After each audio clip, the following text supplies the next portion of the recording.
Welcome, curious minds, to the deep dive. Today we're embarking on, well, a truly delightful journey. We're looking into a concept that promises to be, maybe, the sweetest solution to one of modern life's most persistent, nagging problems. That crushing weight of mental clutter, you know the feeling, don't you?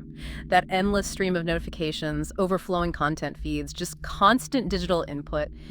It leaves your mind feeling less like a well-organized library and more like a chaotic, overstuffed attic. Yeah, absolutely. It's a genuine struggle for sustained, deep focus. And honestly, who among us hasn't felt our attention just splintering under all that pressure? It's a challenge almost everyone faces. It's no exaggeration really to call it an attention crisis. Right. Experts are actually describing what we're living in as an attentional pathogenic culture. Wow, that's quite a phrase. It is, but it really captures how our environment, the world around us, makes deep focus harder and harder to achieve.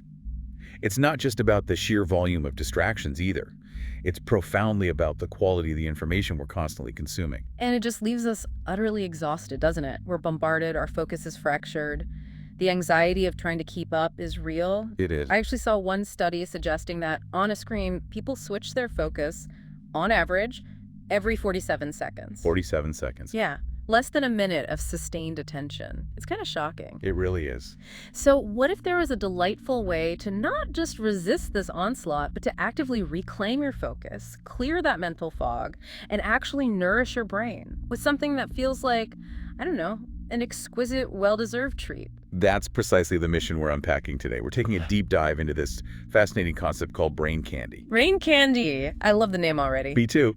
Imagine, if you will, stepping into a kind of cosmic candy shop where these delightful patterns and rhythms gently beckon your mind to wander.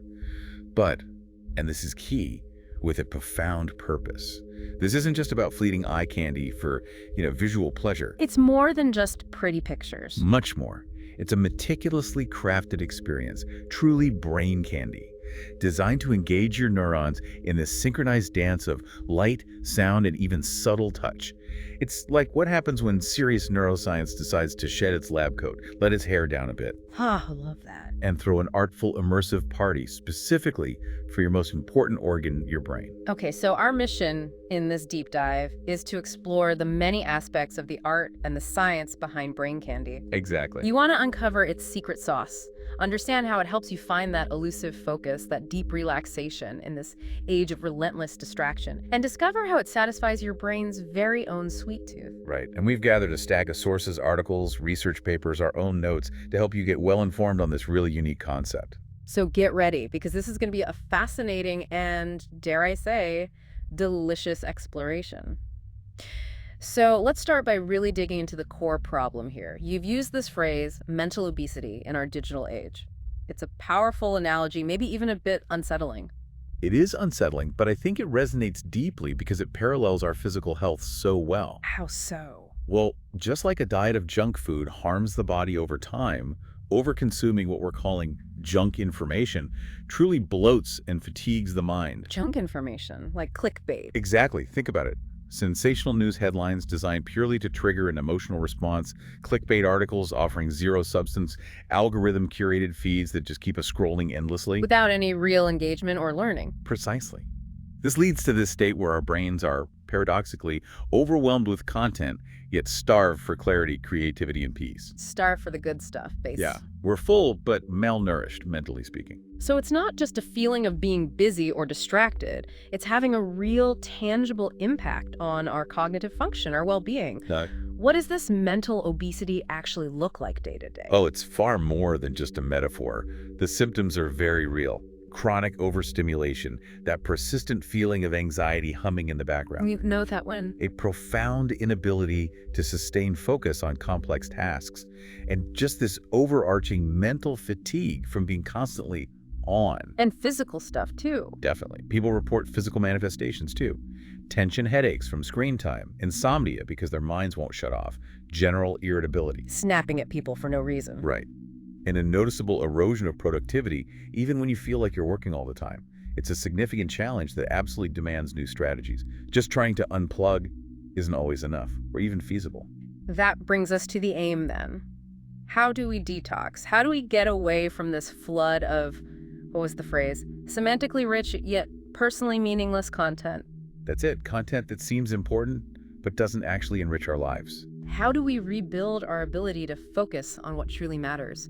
It sounds like a monumental task in today's world. It is a monumental task, no doubt. But this is precisely where brain candy enters the scene. Not as some demanding, difficult detox regimen, but more like a restorative snack for the brain. A healthy snack. A delicious, healthy snack. It's a virtual reality, or VR, application offering these endlessly evolving fractal and geometric visuals designed to draw in your attention and calm your mind. Okay, VR makes sense for immersion. Totally. The experience is what we call a cognitively rich visual environment. It's specifically crafted to support both that sharp, focused attention when you need it and a state of deep, meditative absorption when you need to unwind. So it can do both, focus and relaxation. That's the goal.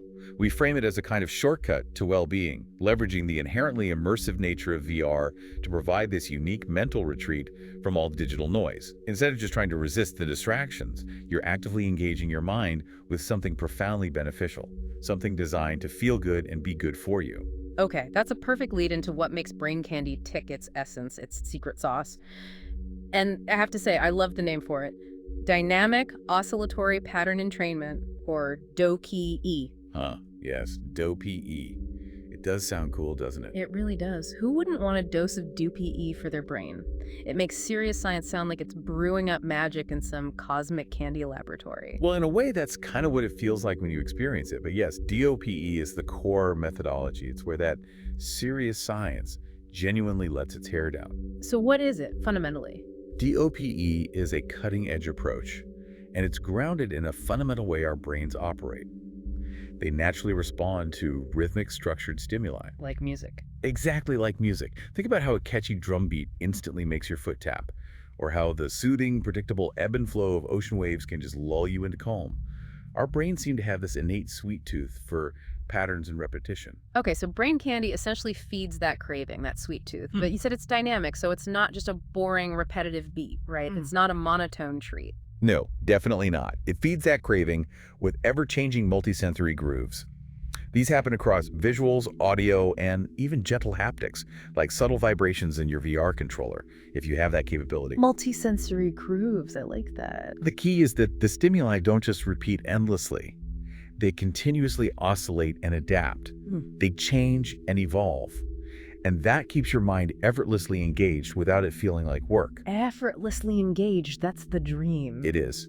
This gentle, continuous nudging helps your neurons, the actual building blocks of your brain, to sync up, to start humming along in a desired rhythm. Okay. And this synchronization, this entrainment, can support various states you might be looking for, whether that's deep relaxation, razor-sharp focus, or maybe even sparking some creative insight. It's quite literally guiding your brain's internal rhythm, leading it towards a more coherent, harmonious state, like tuning an instrument. Tuning the brain.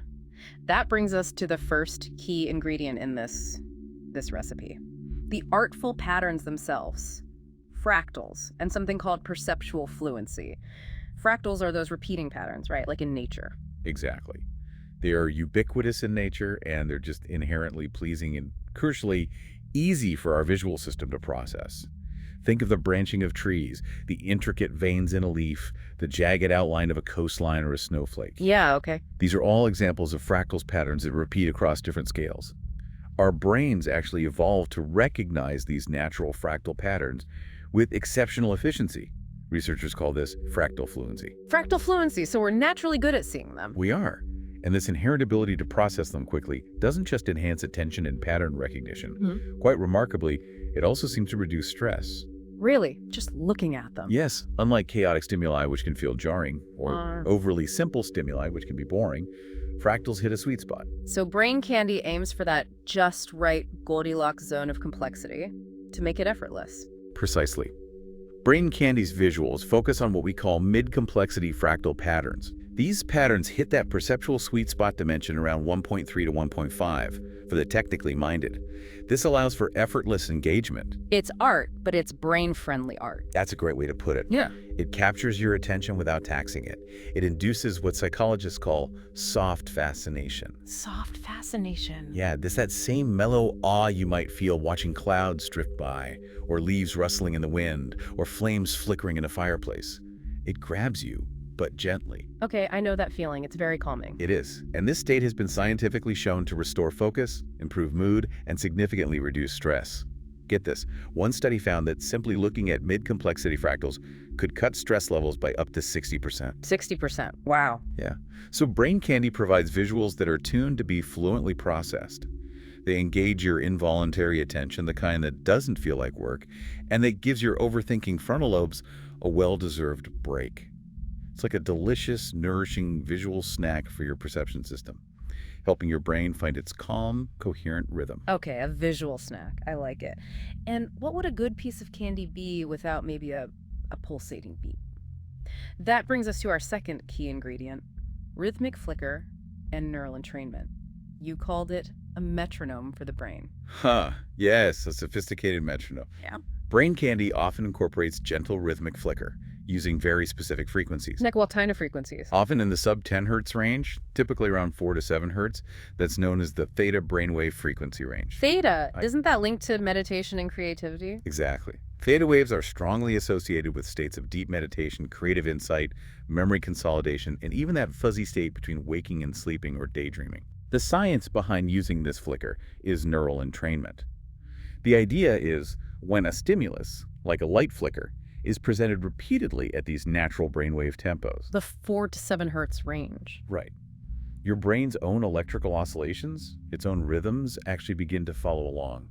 They start to synchronize with the external rhythm. Like tuning forks. That's a decent analogy.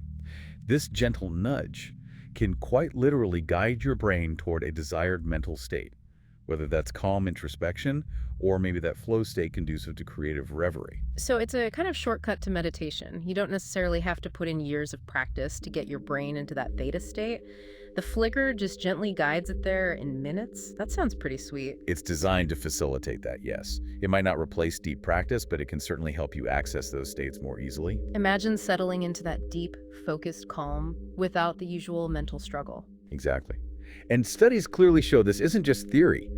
Rhythmic visual flashes, specifically at these theta frequencies, have been shown to robustly improve things like visual working memory and attention. Improve memory and attention. How? By encouraging that specific brainwave pattern, it seems to optimize the networks involved in those functions. Yeah. So this rhythmic stimulation can genuinely boost cognitive performance. It can help settle scattered thoughts, sharpen awareness. It could be really helpful for individuals who struggle with attention difficulties. That's huge. It is. It's like creating this neural symphony where light, sound, and maybe subtle vibration play in harmony with your mind. It's technology infused with a kind of soul, art designed with a very specific therapeutic function. It really proves that something intensely fun and immersive can also be deeply nourishing for your mental well-being. Think about being able to recall details with sharper clarity or holding onto complex ideas without them slipping away. That's the kind of sweet spot we're aiming for. A neural symphony. I love that image. And to complete this whole sensory package, this full flavor experience, we have multi-sensory harmony. You mentioned the visuals are the star, filling your whole field of view. They really are. When you put on the VR headset, your entire field of view is just filled with these dynamic, continuously evolving 2D and 3D fractal animations. They're often in 360 degrees, so you feel completely surrounded, immersed in moving art. But there's more. The audio and haptics. Right, the audio and haptic feedback layers are like the sprinkles and the chocolate drizzle on the sundae. They create this unified sensory feast. Huh.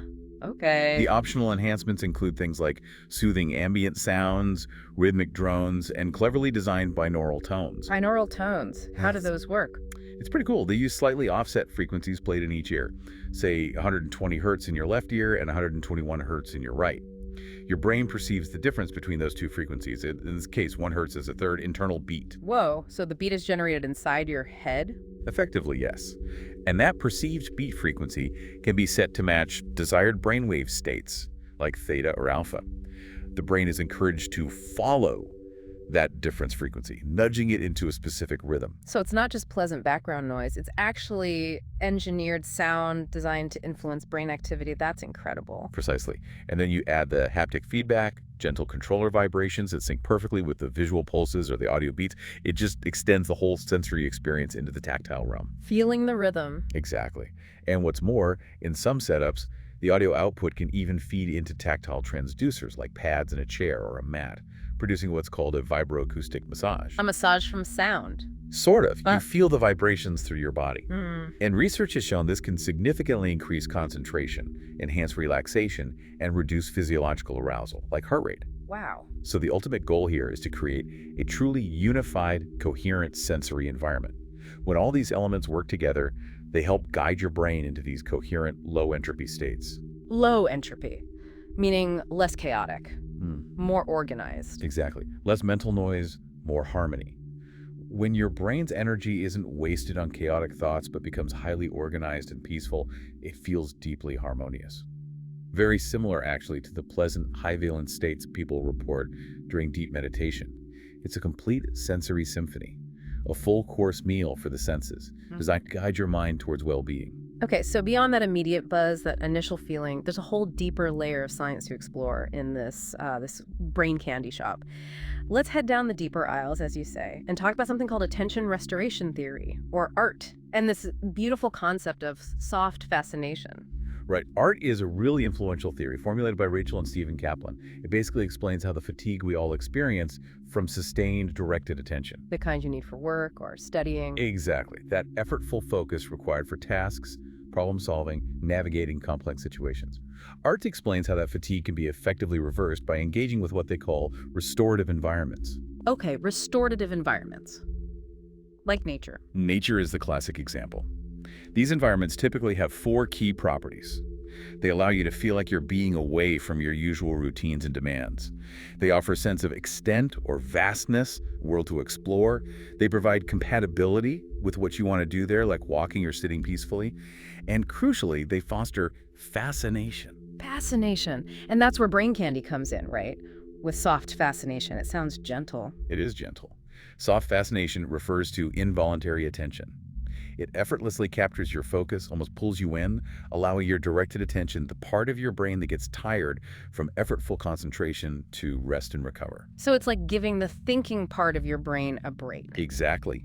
Brain candy's abstract fractals and dynamic evolving patterns are specifically designed to induce this state.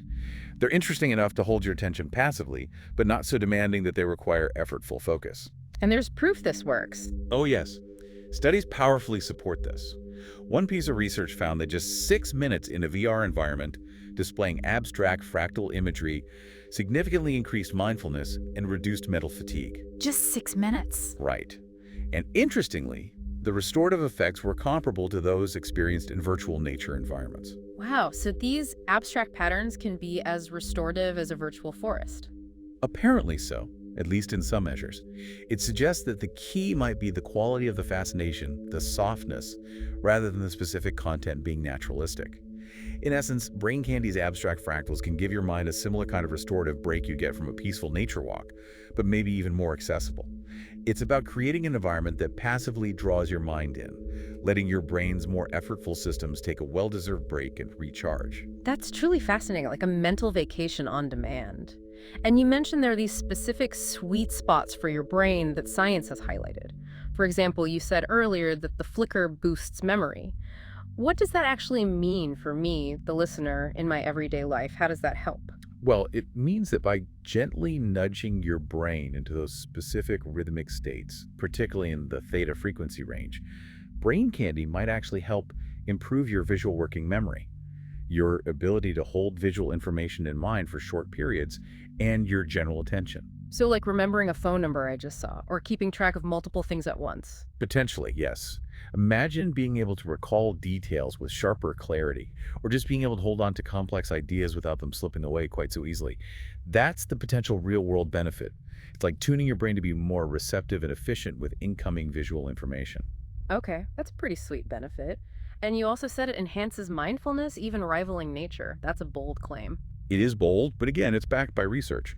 Short VR sessions using fractal meditative imagery were found to increase state mindfulness, reduce mental fatigue, and enhance mood. State mindfulness meaning feeling more present right then. Exactly.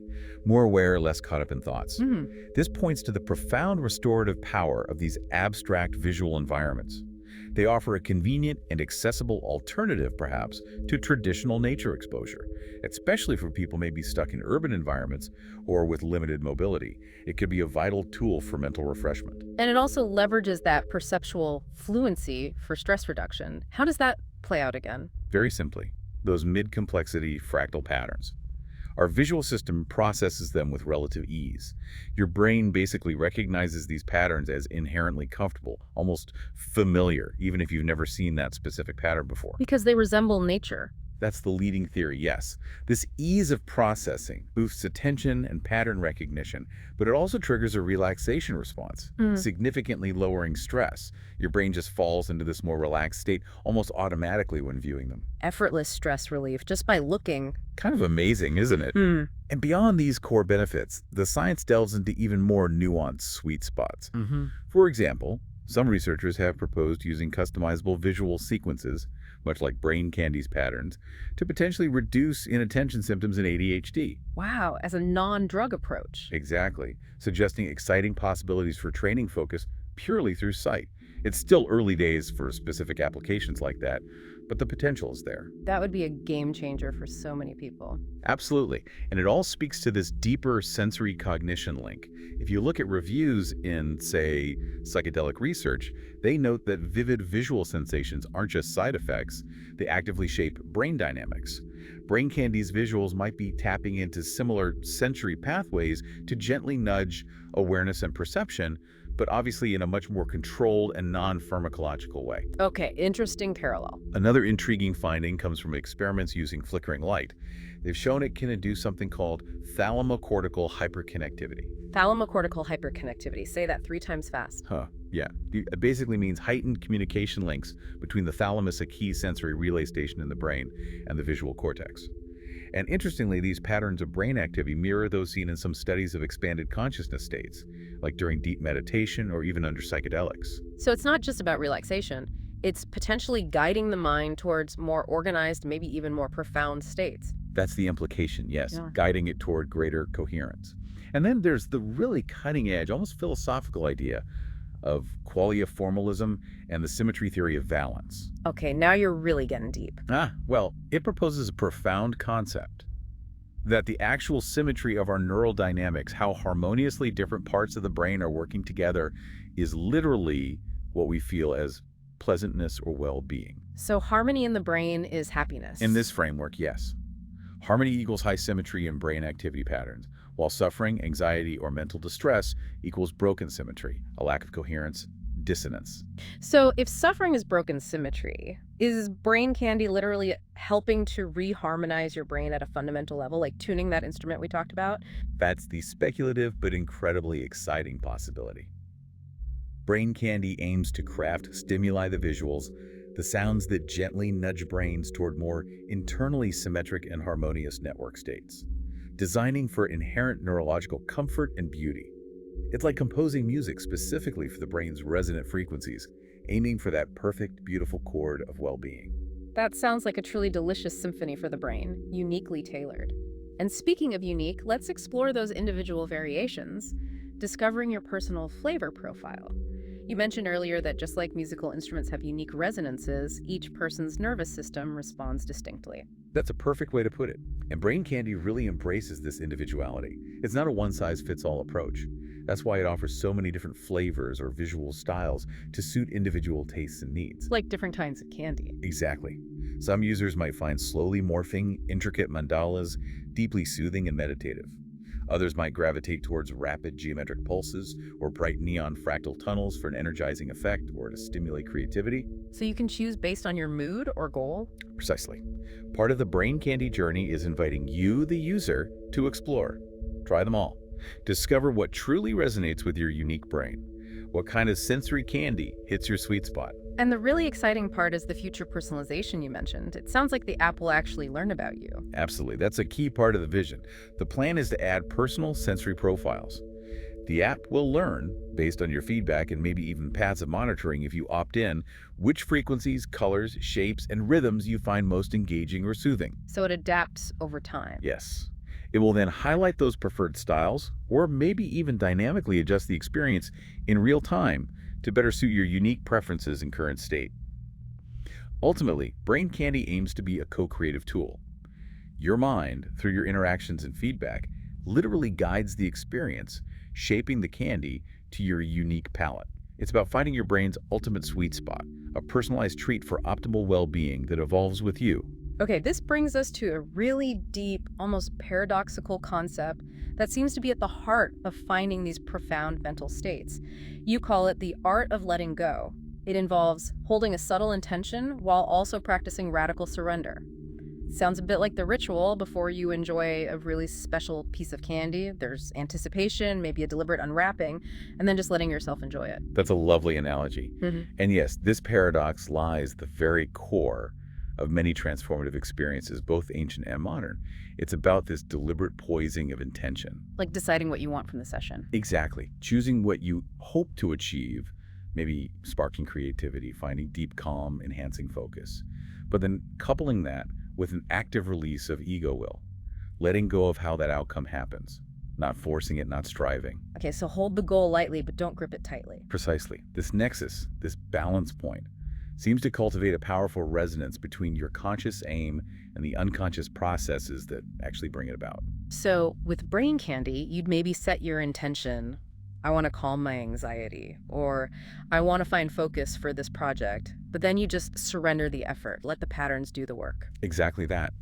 The structured patterns, the rhythmic stimuli, they literally carry your attention for you. You don't have to force concentration. Yeah. You're not gritting your teeth, trying to make yourself relax or focus. Which is usually counterproductive anyway. Totally. Yeah. The more you relinquish that conscious effort, the more effectively the experience can work its magic. Yeah. It's very much akin to floating effortlessly in a lazy river.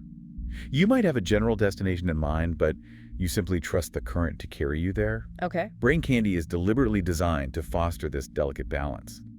You are safe.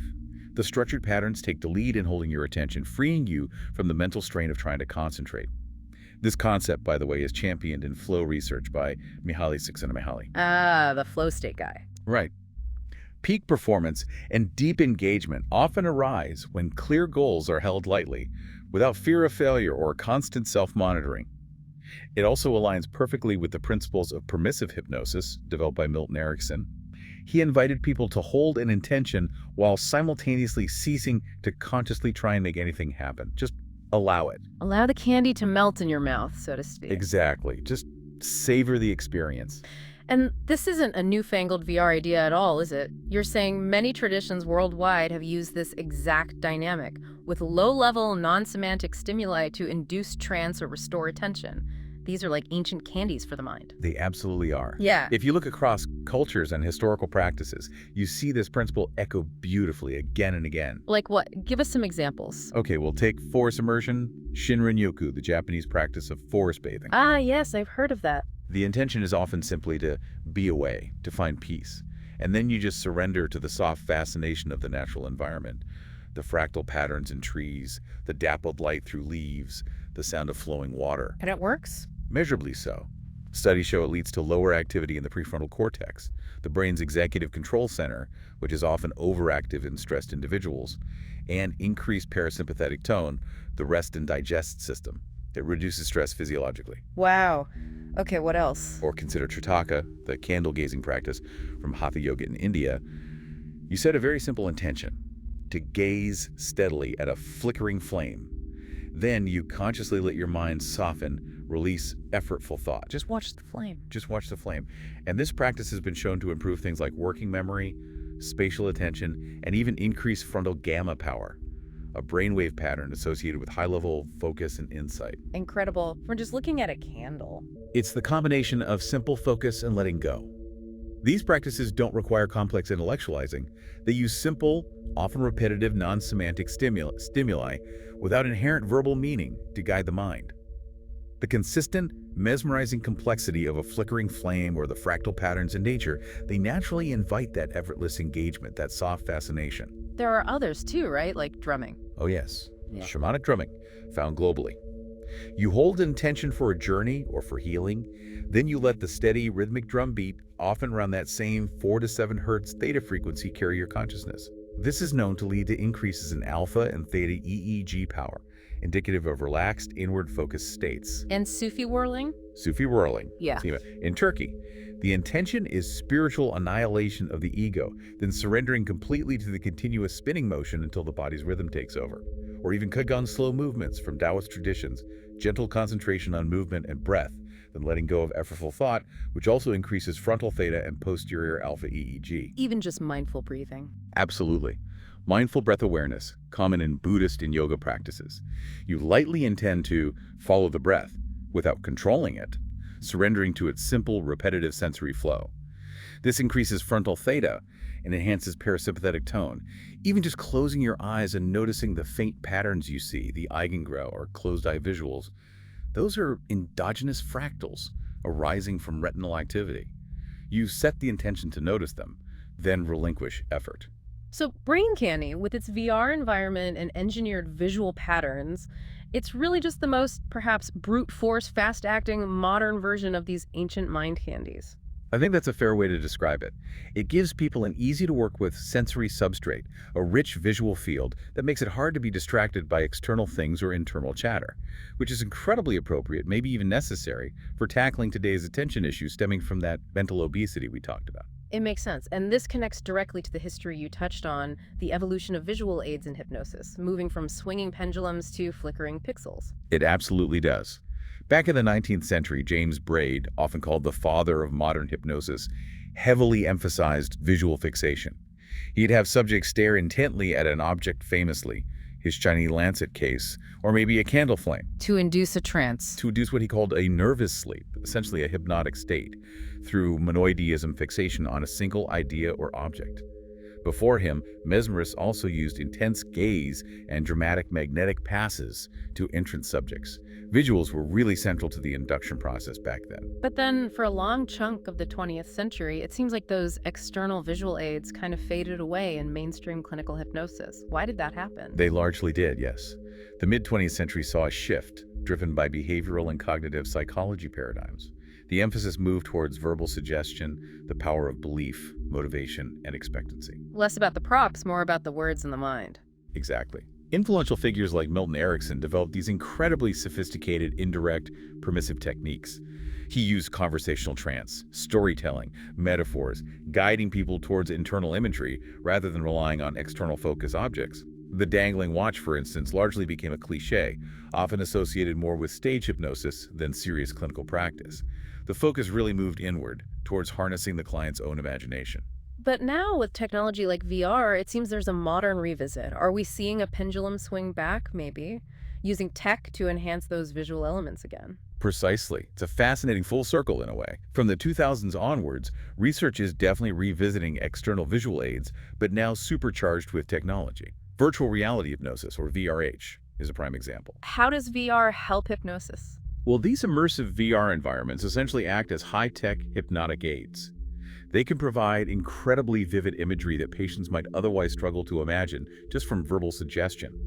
This can reduce the cognitive effort needed to enter a trance state. VRH has shown real promise in studies for things like pain control and anxiety reduction. Well, it makes it easier for some people. Potentially, yes. There's also renewed interest in photic stimulation using flashing lights or visual flicker. Studies going way back to the 1960s explored using strobe-like lights at certain frequencies, like the 10 Hz alpha range, to try and drive brainwave patterns conducive to trance.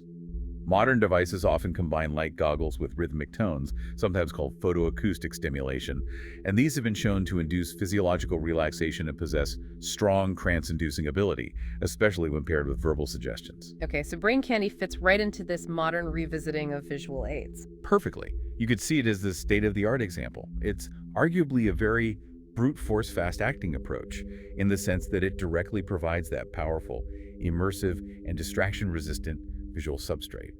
It takes the best of this historical understanding and modern technological capability and synthesizes it into a potentially highly effective tool for guiding attention and regulating the mind in today's demanding world. This whole discussion about visual aids in hypnosis and how VR might help brings up a really important point about individual differences. It's clearly not one size fits all, is it? We're talking about tailoring the experience, like creating a personalized candy menu for your brain, especially concerning things like how good someone is at mental imagery and how responsive they might be to hypnosis or these kinds of experiences in general. That's a crucial insight, absolutely. It's not uniform. There's a long-standing hypothesis, for instance, that individuals who naturally have strong, vivid mental imagery might respond better to purely verbal hypnotic suggestions.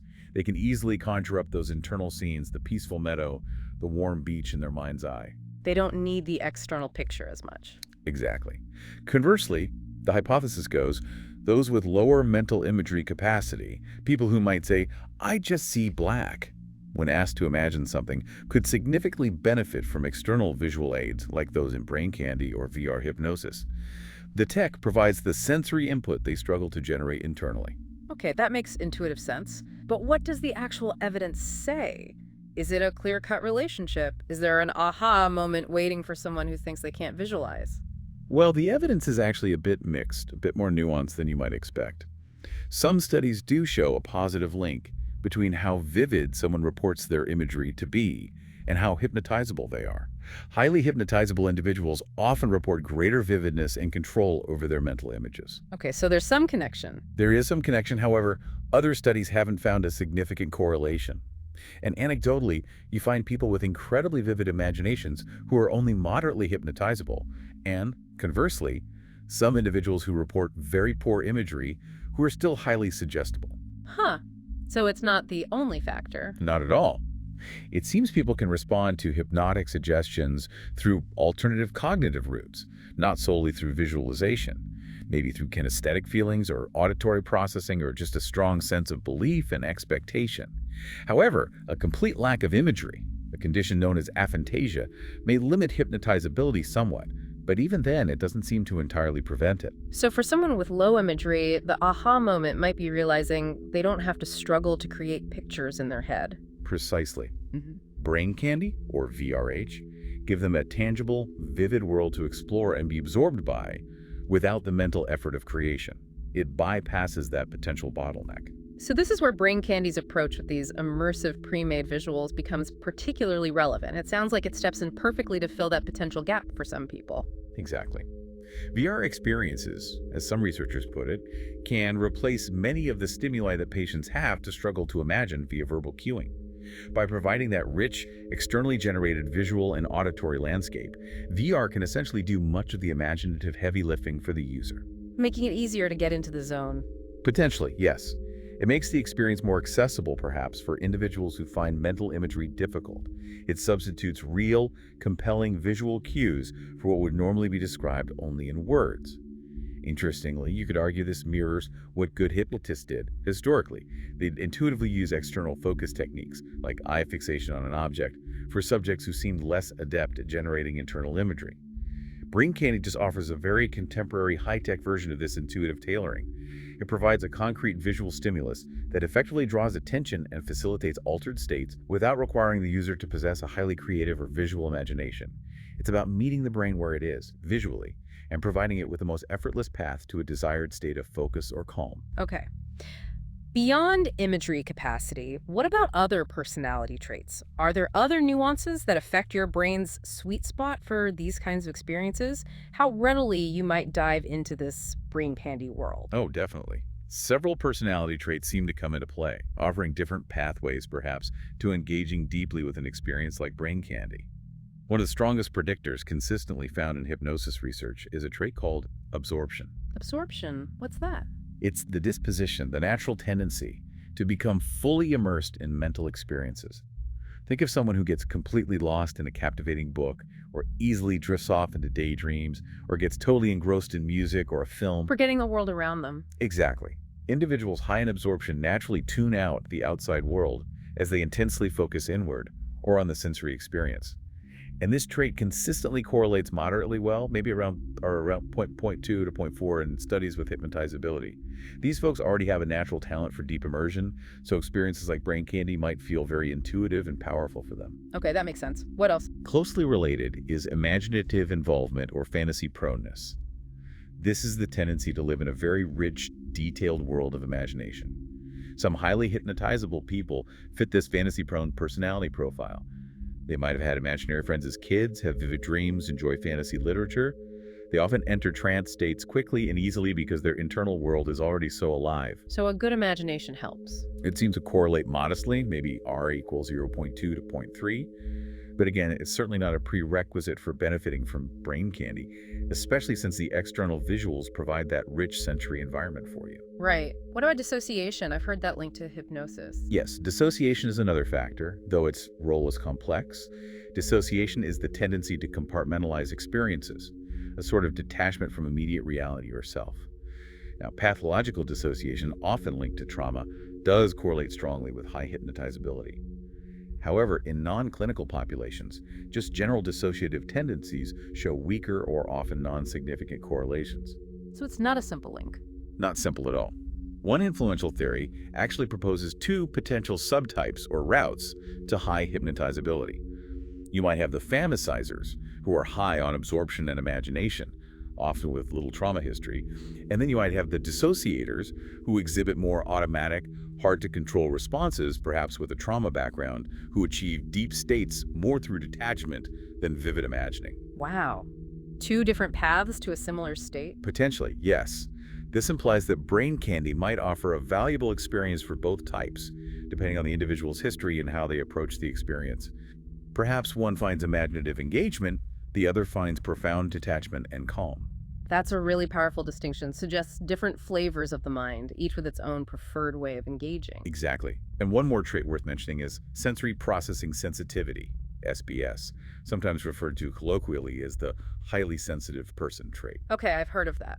People high in SPS tend to process sensory input more deeply and are often more reactive to stimuli, both positive and negative. These highly sensitive individuals might respond very strongly to hypnosis or experiences like brain candy because of their enhanced emotional reactivity and depth of processing. The key, though, is that the induction or the experience itself shouldn't be overwhelming for them. So the intensity needs to be right for them. Right, but if the sensory input is tuned correctly, their sensitivity could actually be an advantage for achieving deep states. All these nuanced traits really highlight that a truly personalized approach is key for maximizing benefit. And that's something Brain Candy is actively working towards. Which leads us perfectly back to Brain Candy's neuroadaptive customization. It sounds like the platform isn't just a static library of experiences, but more like a smart candy shop that learns your preferences over time, dynamically adjusting the treats just for you. That's the core idea, and a crucial part of its future development, yes. The platform is explicitly designed to integrate extensive user feedback and potentially ongoing citizen science data collection. By systematically exploring individual differences, learning what works best for you specifically, Brain Candy actively develops what we call adaptable sensory profiles. So it gets smarter about you. Exactly.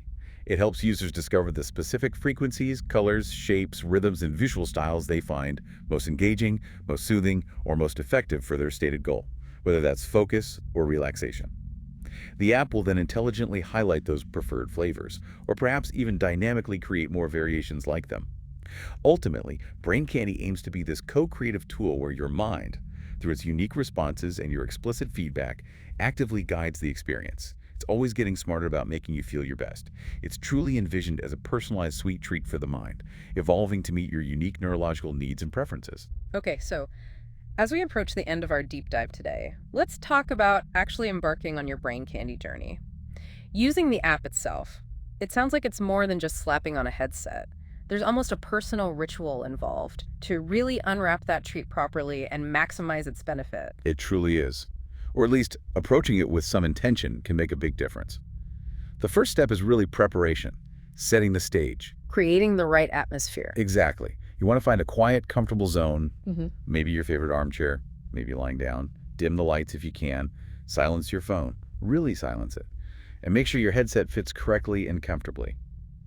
It's about consciously creating a kind of sacred space, just for your mind, signaling to yourself that you're about to embark on something special, something just for you. Like a mini retreat. Precisely. Then, before you even press start, take a few moments to center yourself. Maybe take 3 deep, slow breaths, consciously letting go of tension with each exhale. Allow your body to unwind, allow your mind to quiet down just a little. This gentle breathing is like slowly, mindfully unwrapping that candy wrapper, signaling that something special is about to be enjoyed. You consciously arrive in the present moment, setting aside the mental to-do lists and worries as best you can, inviting a sense of curiosity and openness. Okay, space set, mind calmed. Then you move into setting your intention. This is where you decide what kind of sweetness you're actually looking for from this session, right? It's not meant to be just a passive screensaver experience. Exactly. It works best with a gentle focus. Before you press start, just take a moment to ask yourself, why am I here today? What's my goal for this session? Is it to spark creativity for an upcoming project? Find deep relaxation after a really stressful day? Maybe enhance your focus before tackling some learning material? Or maybe something deeper. Perhaps. Maybe you're looking for a kind of psychedelic-style self-inquiry, but without substances, just a journey into your own inner landscape, seeing what arises. Whatever your intention is, you hold it gently, like holding a delicate piece of candy on your tongue. It's present, but you're not forcing it. You're not demanding a specific outcome or timing. Just putting the request out there. Exactly. It's that ultimate sweet spot we talked about between intention and surrender. Drawing from flow research, drawing from permissive hypnosis. You state your purpose, clearly but lightly. Then you allow the experience to unfold naturally, trusting the currents of the patterns and sounds to carry you. Okay, intention set gently. And that leads right into the deep immersion, embracing the journey itself. Once you're actually in the brain candy world, how does one best navigate this sweet new reality? What's the approach? Yes, once you're immersed in the visuals and sounds, the key is to give yourself permission to let go completely. There's genuinely nothing to accomplish or prove within the experience itself. Your only gentle task is to observe, to be present with what's unfolding. Just watch this show. Pretty much.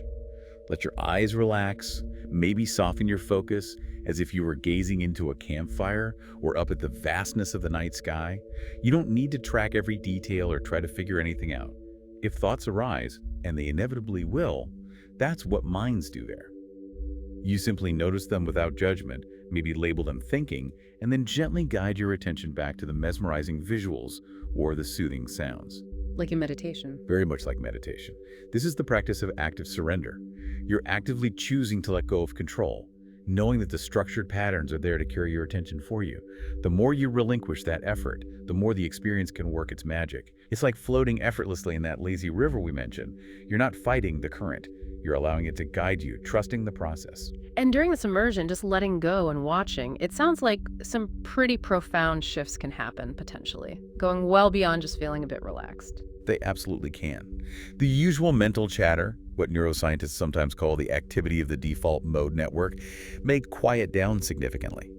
You might experience a novel sense of mental peace or spaciousness, a feeling of lightness, or just a wider, quieter perspective on your own thoughts and feelings. Time might feel different too. Very possibly. Time perception can become quite fluid. A 10-minute session might feel timeless or might feel like it passed in a flash. You might even experience a gentle dissolving of the usual boundaries between self and environment, feeling a sense of connection or unity with the swirling kaleidoscopic universe of brain candy. This can sometimes lead to feelings of euphoria or deep contentment. This is where your brain's visual and emotional networks are really dancing together, forming new connections perhaps, and definitely relaxing old patterns of tension. But it's really important to remember throughout all this, you remain safe and you remain in control. You can always open your eyes or stop the experience. Even as you surrender to the experience, you are not surrendering control of yourself. Your breath can always be an anchor back to the present moment if things feel too intense. That's reassuring. It's designed to be a safe exploration. It's art that is truly good for you, proving that something intensely fun and immersive can also be deeply nourishing for the mind. This sounds incredibly powerful and potentially profoundly impactful for people. But it's really important to be transparent, as you've said. Brain candy is positioned as a wellness tool, not as medicine, and that's a key distinction you want to make crystal clear, right? Absolutely crystal clear. It's fundamental to our approach. Brain candy is explicitly designed and offered as a wellness tool, a creativity enhancer, a relaxation aid. It is not positioned as a clinical treatment. We do not make claims that it can cure or diagnose any medical or psychological condition. No medical claims. None. And we're completely open about the fact that no formal large-scale clinical trials have tested the specific Brain Candy app itself in that kind of rigorous medical capacity. Our features are absolutely inspired by and grounded in real robust scientific research and principles, the fractal fluency, the neural entrainment, attention restoration theory, but we don't pretend the app itself is proven therapy in a formal medical sense. So science-inspired, not scientifically validated as therapy yet. That's a perfect summary. And we're very keen to bridge that gap over time. We plan to actively collaborate with cognitive scientists, researchers, and clinicians to study Brain Candy's effects more formally. We also hope to collect user data always with explicit, informed consent and fully anonymized to study usage patterns, identify what works best for different people, and continuously improve the app's effectiveness. You could almost think of it as a grand citizen science experiment in mental wellness, where your experience, if you choose to share anonymized data, contributes to collective knowledge and future refinement. Citizen science for brain wellness. I like that. And this leads right into the idea of community, co-creation, and the citizen science aspect, sharing the sweetness, making it a collaborative project, not just a product handed down from on high. Not at all. That's completely counter to the ethos. It's designed as a community project from day one. The app isn't developed in some isolated silo. The intention is for it to truly grow with its users. Active feedback, new ideas for visuals or features, reports on what works and what doesn't, direct participation is not just welcomed, it's highly encouraged. So users help shape its future. Absolutely. This co-creation philosophy, we believe, leads to more effective, more engaging, and more user-friendly solutions that genuinely meet people's evolving needs.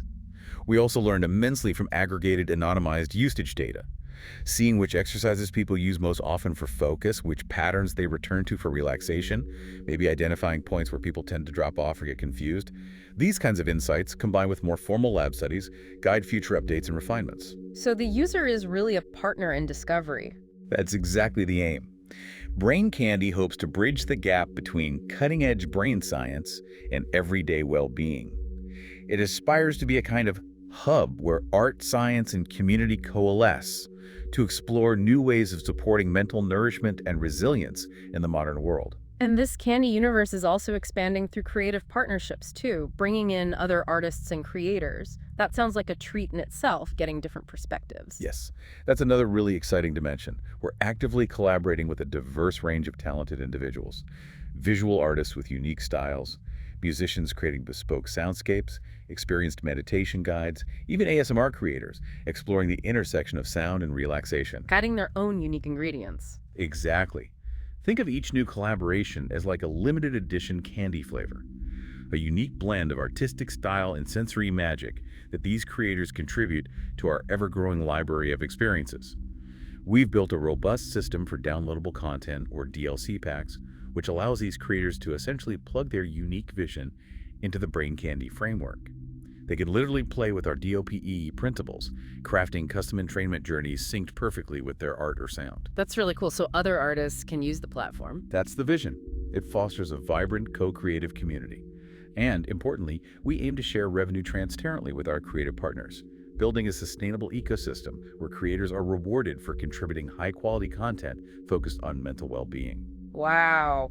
So we've really taken this incredible journey today, haven't we? Exploring how Brain Candy offers this powerful science-backed, or at least science-inspired approach to help us reclaim our minds. To combat that information overload with a potentially delightful, personalized journey of visual, auditory, and even haptic harmony, it truly sounds like a joyful experiment with a serious purpose. It absolutely is. And hopefully, for you listening, you've discovered how something that looks and feels intensely fun and immersive can also be deeply nourishing for the mind.